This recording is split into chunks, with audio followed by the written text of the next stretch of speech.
Hello mga kanads, welcome back to my channel, Charis. It's me Gia again, and for today's video ay sasamahan nyo na naman ako sa aking Friday ganap.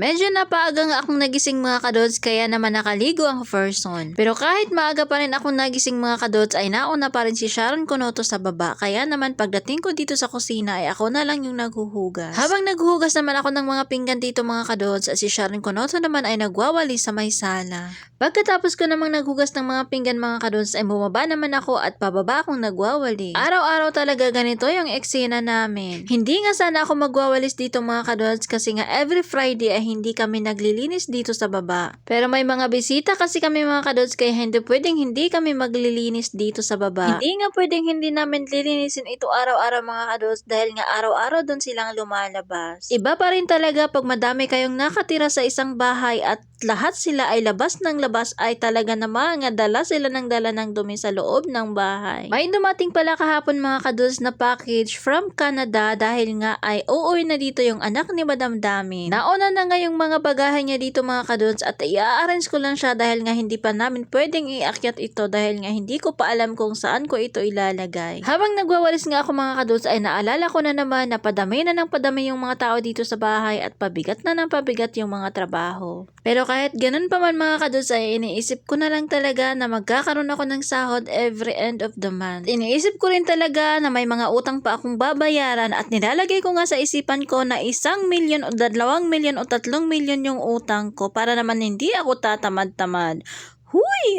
So ayun mga kadods, inaayos ko pala yung mga bayan ng mga tao dito sa bahay kasi nga umaalis na naman sila kagabi at pinagtatapon lang nila pag uwi. Flex ko lang din yung aking sleeper na napaka-cute dahil mink na mink at nagme-medyas ang person.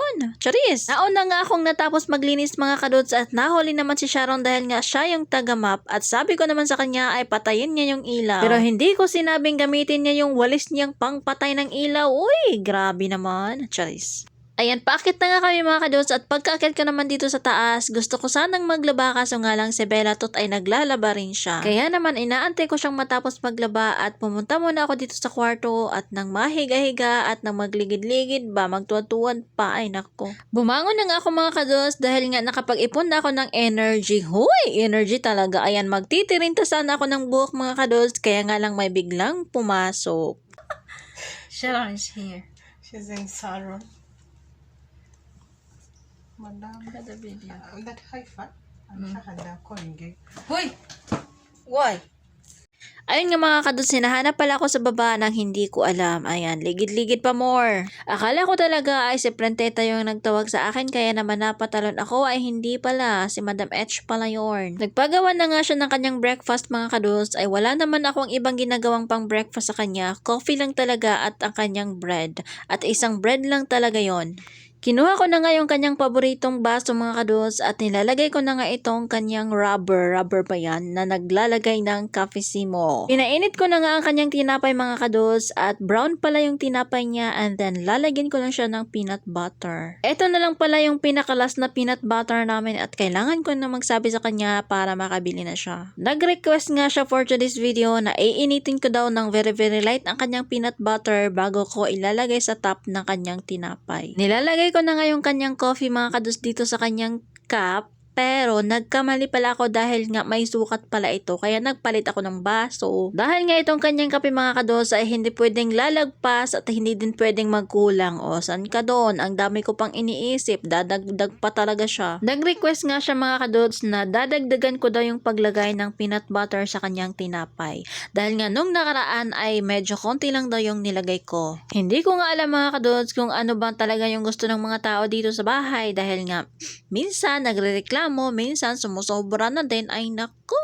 Pagkatid ko nga na kanyang breakfast mga kadods ay eto, magtitimpla naman ako ng aking kape. Ay syempre alam nyo na, kuha ko na naman to doon. Ay nako, hindi pwedeng sila lang, syempre ako din may kape. Charis. Magkakape na nga ako mga kadods dahil naramdaman ko na malapit na namang magising ang aking madamdamin. Pagkatapos ko nga naitimpla itong aking kape mga kadods ay sakto naman talaga na nagising si Babahot at nagpapagawa na ng kanyang tea. Kaya hindi ako nakahigop agad-agad ng kape, binalikan ko na lang pagkatapos pagkatapos kong gumawa ng kanyang mga kakailanganin. Habang gumagawa pala ako ng tea mga kados, nagpapainit ako ng tubig tapos nasagi ko yung initan ng tubig kaya ayan, napaso ang girl.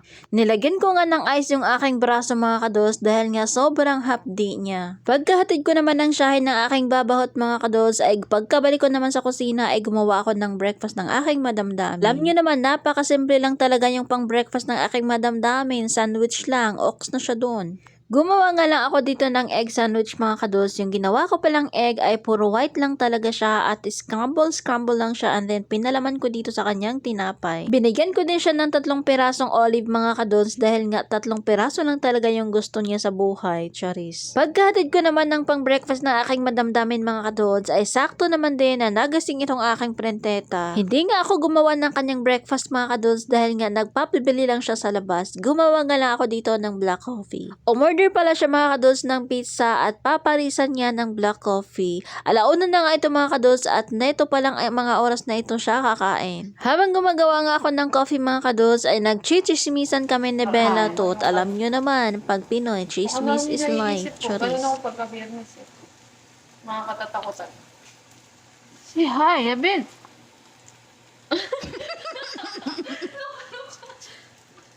Ano ba yan? Say hi, Abin. Video. Ano ko rin. Videohan may itlog, durog. Durog na itlog ni Bella. Si Bella may itlog.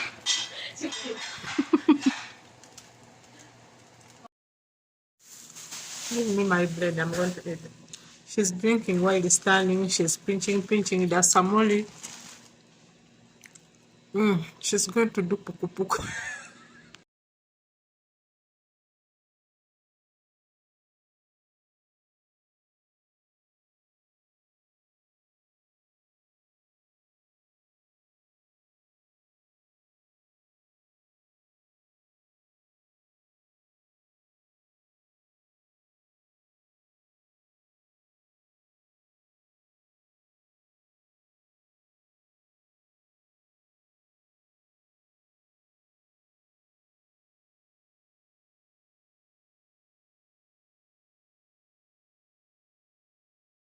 Tapos na nga din si Sharon Kunoto maglinis ng mga kwarto mga kados at tapos na din ako sa aking ginagawa kaya naman mag-cheers kami. Tea yung sa kanya at coffee yung sa akin. Pagkatapos nga naming nagkape mga kadods ay humiga muna ako dito sa aking favorite place, charis. Matagal na nga talaga akong hindi nagtatambay dito mga kadods dahil nga sobrang busy ang person at hindi na talaga ako makakaupo dito banda. Dalawbat din kasi ako mga kadods kaya naman kinarga ko na naman itong aking extension at nang makapag-charge ako dito sa may hagdanan. Kapag ka nga ako ay magtatambay dito sa hagdanan mga kadods, ay hulaan nyo na wala akong pangbili ng data, charis. Nagpabili pala ako ng pagkain namin mga kadods dahil nga hindi ako nagluluto every Friday at wala kaming makain so kailangan kong maglabas ng pera para makakain yung mga tiyan namin, charis. Syempre, charot-charot lang yun mga kadods at huwag kayong mag-alala dahil itong kinain namin, itong pinangbayad ko ng pagkain ay babayaran din ng aking madamdamin. Kain po tayo mga kadods and that's it for today's video. Thank you so much for watching. Bye!